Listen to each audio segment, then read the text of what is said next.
Recentemente, o Pedro Calabres, do canal Neurovox, que dispensa apresentações e que o projeto Hoje na Psicologia é super fã e apoiador do trabalho dele, essa semana ele postou um vídeo que, além de bom, traz profundas reflexões sobre a questão das relações amorosas.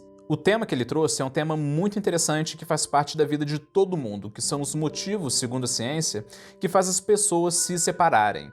Nesse vídeo, o Pedro Calabres explicou sobre a grande parte deles de acordo com a ciência, mas nós, do Hoje na Psicologia, achamos que podemos acrescentar mais ao debate. Olá, seja bem-vindo a mais um vídeo do canal Hoje na Psicologia, que falamos todos os dias sobre os temas ou notícias atuais do universo do comportamento e da mente humana. Vamos dissecar melhor os temas que o Pedro Calabres falou sobre os principais motivos, segundo a ciência, que faz as pessoas se separarem. Mas claro que vale muito a pena você ver o vídeo completo dele, pois o vídeo dele é tão rico que não conseguimos abordar ele todo aqui. O link do vídeo dele vai estar aqui na descrição. O Pedro Calabres, ele começou o vídeo dele falando do problema que praticamente é a mãe de quase todos os problemas nas relações afetivas. Ele falou sobre a questão da adaptação hedônica nas paixões. Você já ouviu falar em adaptação hedônica? Se não ouviu, você vai entender que é agora o que é e vai ver como acontece no dia a dia das pessoas. O problema é que nós não conseguimos ser gratos o tempo todo pelas mesmas coisas, pois com o tempo essas mesmas coisas vão perdendo a importância e o valor delas. Esse é o fenômeno chamado de adaptação hedônica, em que consiste simplesmente do indivíduo ter momentos de felicidade ou tristeza e tempos depois voltar ao seu estado normal.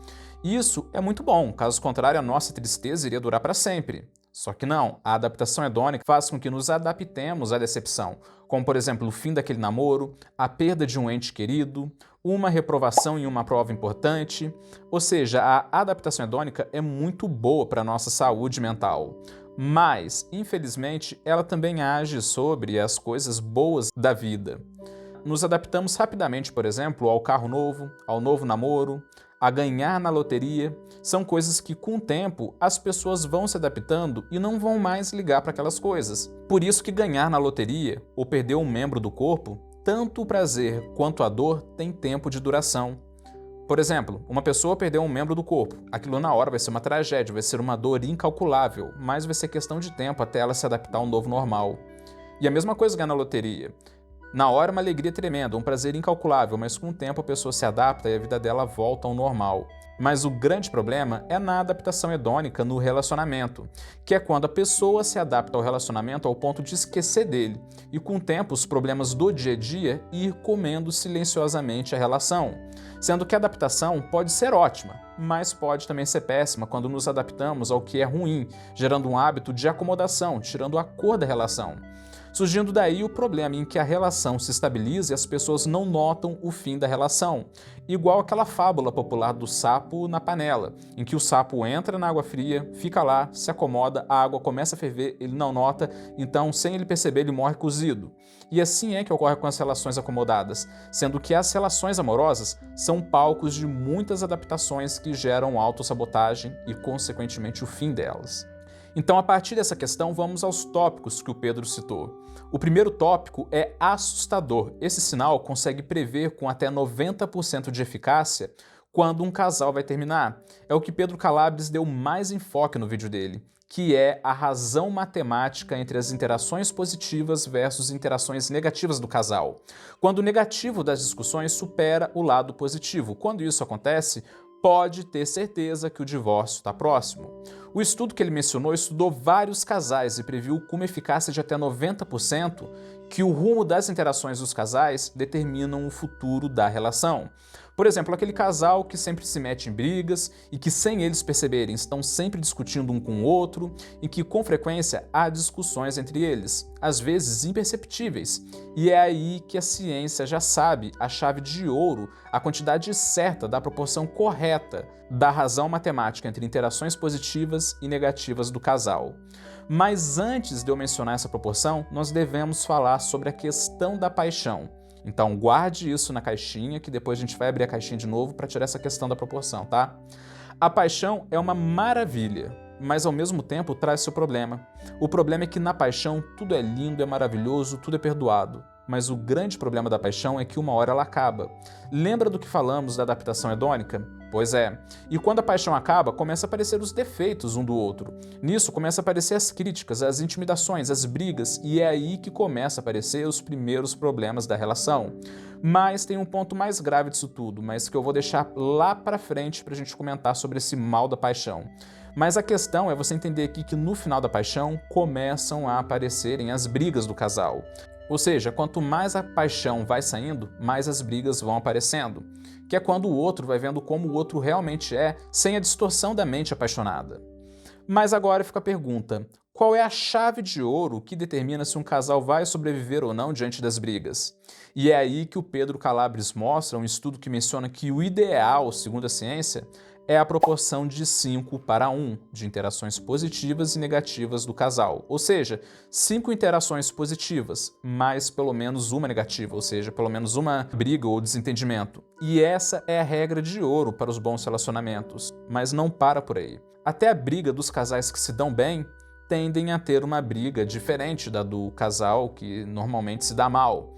A briga do mau casal é uma briga com desaforos, apontar de dedos na cara um do outro, xingamentos, e o foco é no problema. Já agora na briga do bom casal, tende a ser uma discussão que visa mais a solução, a negociação, a diplomacia, com foco na relação como um todo. Brigas todos os casais possuem, e isso é fato. Mas o que pode determinar o término de uma relação é a proporção acima de 5:1, como também a intensidade em que essas brigas ocorrem, em que vai determinar se a briga é focada no problema ou na solução. Agora vem o segundo sinal da relação mencionado por Pedro Calabres, que é não sentir gratidão pela outra pessoa. Como falamos anteriormente, a rotina por si só destrói a relação. A paixão uma hora acaba, e a adaptação hedônica ela ataca com tudo mesmo. Isso é fato. Nisso é notável nos estudos. Nisso, um estudo feito por uma equipe de pesquisadores holandeses analisaram por 8 dias 126 casais para entender melhor o relacionamento deles. E a conclusão que chegaram foi impressionante. Casais mais gratos se sacrificavam mais um pelo outro. Ou seja, se uma pessoa chega estressada do trabalho depois de um dia cansativo e pede uma massagem do parceiro, e no dia agradece, a chance dele querer sempre prestar favores será muito maior, pois ele vai entender que aquilo é algo prazeroso para a relação. Ou seja, os membros dos casais que são mais gratos se sacrificam mais por eles e são mais felizes. Sem falar que é legal por quebrar a rotina e a adaptação hedônica que falamos aqui. Mas o legal de tudo é que não precisa agradecer por coisas grandiosas. Não, a gratidão pode ser justamente as coisas pequenas que ocorrem constantemente, mas que ninguém nota. Por exemplo, agradecer pela comida feita, afirmando que ao degustar da comida se lembrou da pessoa maravilhosa que a fez. Agradecer por pequenos atos de gentileza que o tempo todo costuma acontecer em uma relação, mas que normalmente as pessoas não notam. Nisso, a gratidão deixa a chama do amor acesa, podendo ser uma substituta consciente da paixão. Caso contrário, a pessoa se comporta como uma pessoa que fica com o aparelho doméstico em um canto da casa que nem liga mais. Depois de ter mencionado esses pontos, o Pedro anunciou outros que vamos comentar aqui rapidamente. Em terceiro lugar, ele falou sobre os projetos em comum. Casais que possuem projetos em comum, por exemplo, projetos de aprendizagem juntos, projetos de atividade física, conseguem manter a relação melhor. Já agora, os casais que não conseguem isso tendem a terminar, sendo esse um grande sinal, pois os projetos em comum ajudam a construir uma vida a 4 mãos, mantendo interesses em comuns. É uma cola perfeita para manter um bom relacionamento em que gera uma aliança, em que os dois saem ganhando através da união. Já ao contrário, pode acelerar o fim da relação. No quarto sinal, ele mencionou a questão das novas experiências juntos.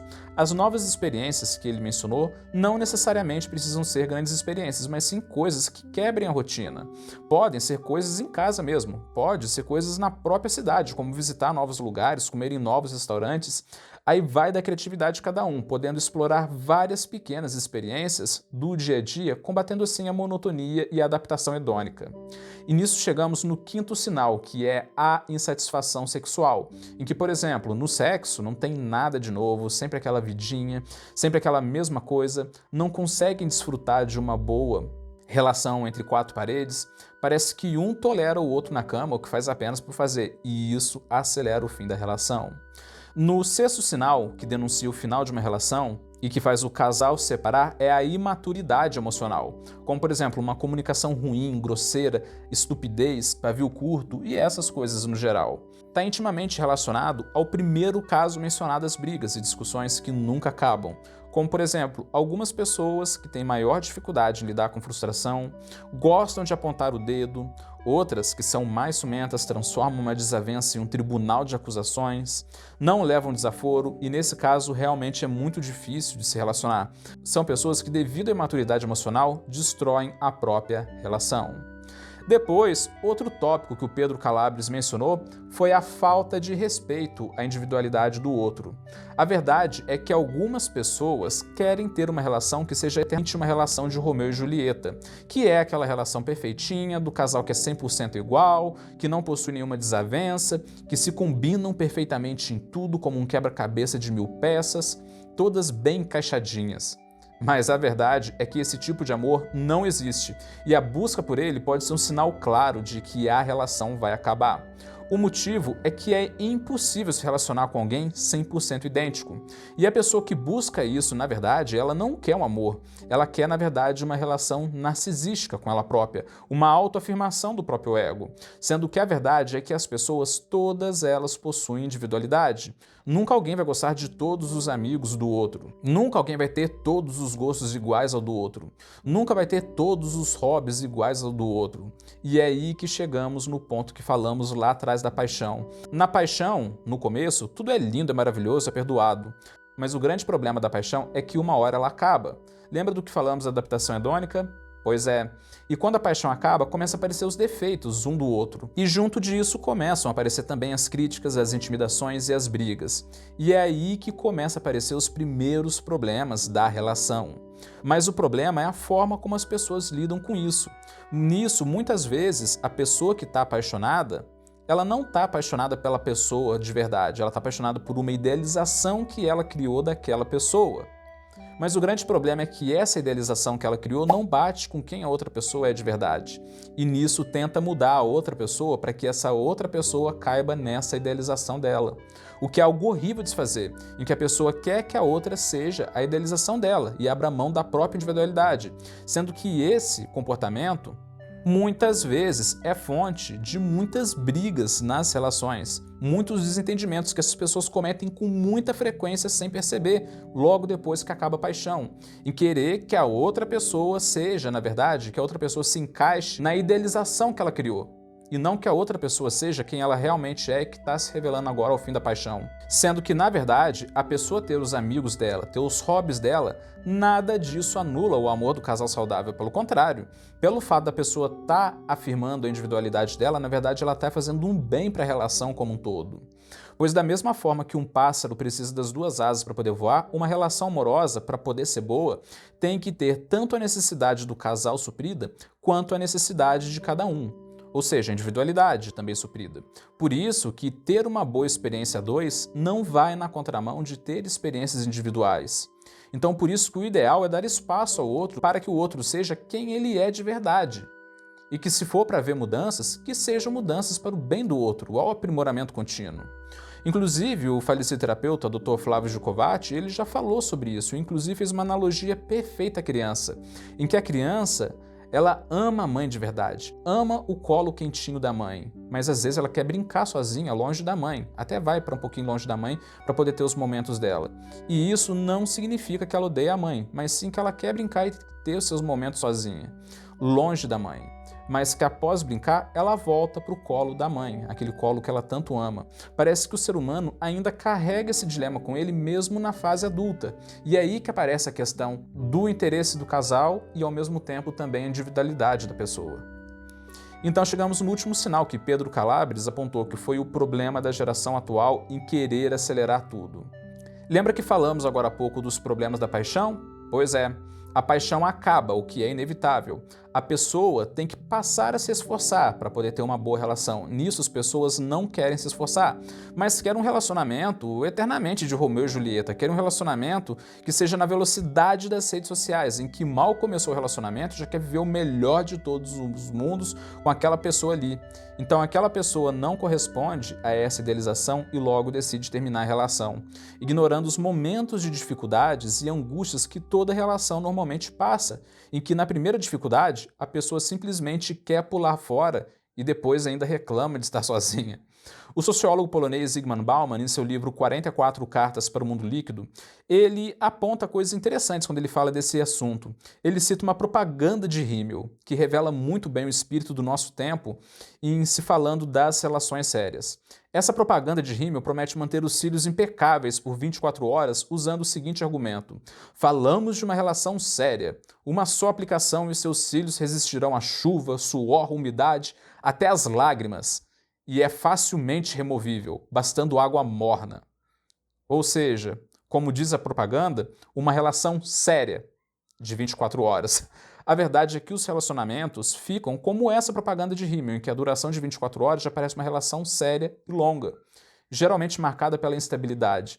E é aí que aparecem as pessoas que muitas vezes parece que estão completamente infantilizadas, querendo viver um eterno amor de Romeu e Julieta, como se fosse um casal de adolescentes eternamente apaixonados, o que na verdade não existe, sendo que na vida real tudo que é grandioso envolve desafios, envolve momentos bons, mas também momentos ruins.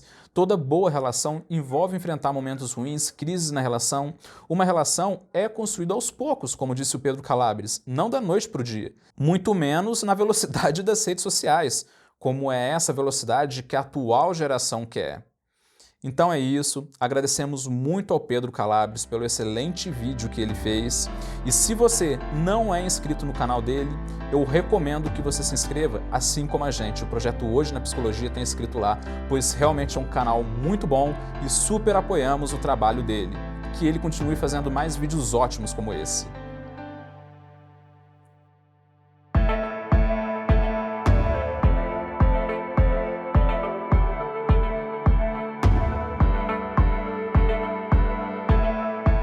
Quer mais vídeos diários como esse?